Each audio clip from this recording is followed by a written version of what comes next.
Good afternoon, welcome to the next podcast of Andy Collier-talks cricket memorabilia. It's Saturday afternoon, tomorrow I'm off on holiday for a few days, so get this one in today on the lovely day in Mitcham. Unfortunately again we've got to start with some very sad news this week of the passing of Nicholas Sharp, great stalwart of Sussex cricket, great collector, had some fantastic stuff, mainly concerned with Sussex actually. You may remember I went to Nick's place and done a couple of podcasts on him. Showed us that lovely rare cricket ball, possibly the first cricket ball to be made or to be found. So it's a great shame for Sussex Museum, Cricket Museum, because he was a great stalwart of that and the instigator of it. So he'll be sadly missed down there. And Nick was instrumental in a lot of books for Sussex. One including the pictorial history of Sussex County Cricket Club. A lot of his postcards and one of you in there.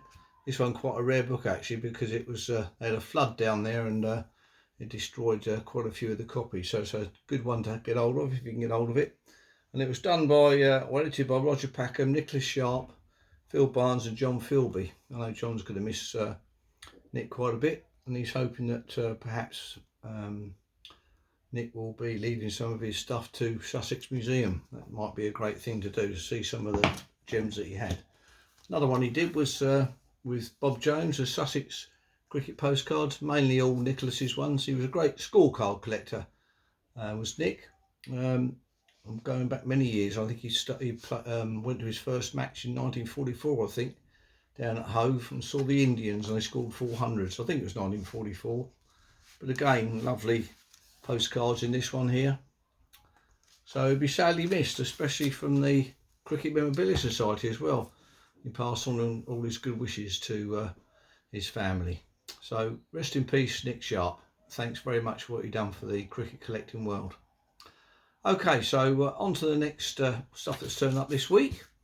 James Merchant kindly sent me over a couple of bits and pieces. A lovely photograph here of Fiery Fred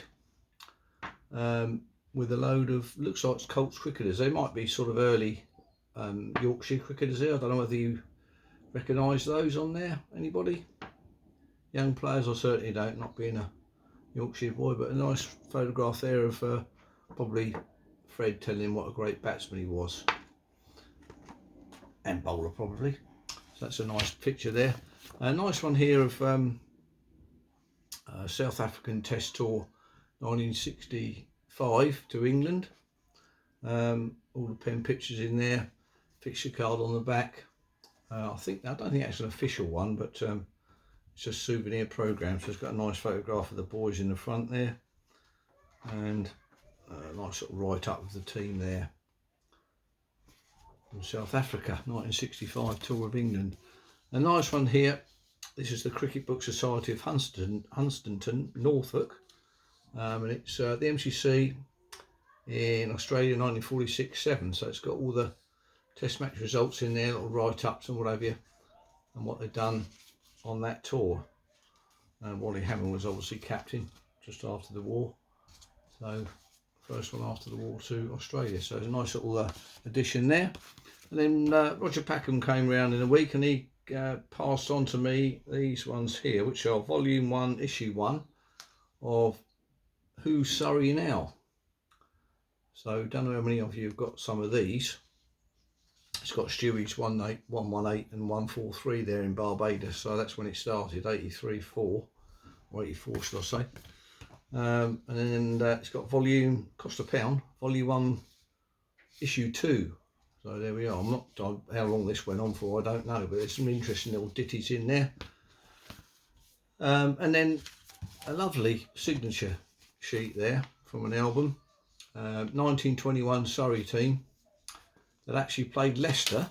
This was found obviously on Cricket Archive, quite easy to find because it had what's his name, Maloney, Trevor James Maloney there, who played 3 matches, and he was an underarm bowler, thought to be the final underarm bowler to appear in the county championship.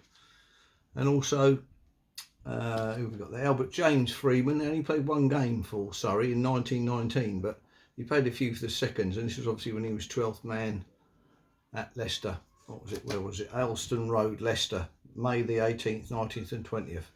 This happens to be my birthday on the 18th. Not 1921, by the way, before you get too cheeky. Anyway, so some nice sets there, and an uncommon one there of DJ Knight, Hitch, Strudwick, Shepherd, Abel, Freeman, Sandham, Jaycock, Ray there, that's an uncommon signature. Duckett, Maloney and Percy Fender there. Percy Fender was skipper. So a lovely sheet there. And it's just turned up about half an hour ago. It's this lovely Carte de Viste. About 1890. Got round corners on there, so it's after sort of 1885-ish. And it's in Accrington. When I saw that, the image looked familiar to me. I thought it might have been Ted Pete to start with, but it's not. So we've got Accrington. So now we just got to find out. It looks sort of a pretty good professional player there somehow. I don't know why. It's reminding me of an image of somebody. So we'll look forward to researching that, see if we can find that image. So anybody recognise him, give me a shout. Okay, lovely. So anyway, that's about it for this week. Very sad news about Nick Sharp. Any more news on that, I'll let you know. But I hope you've had a good week, and I'll see you on the next one. Cheers.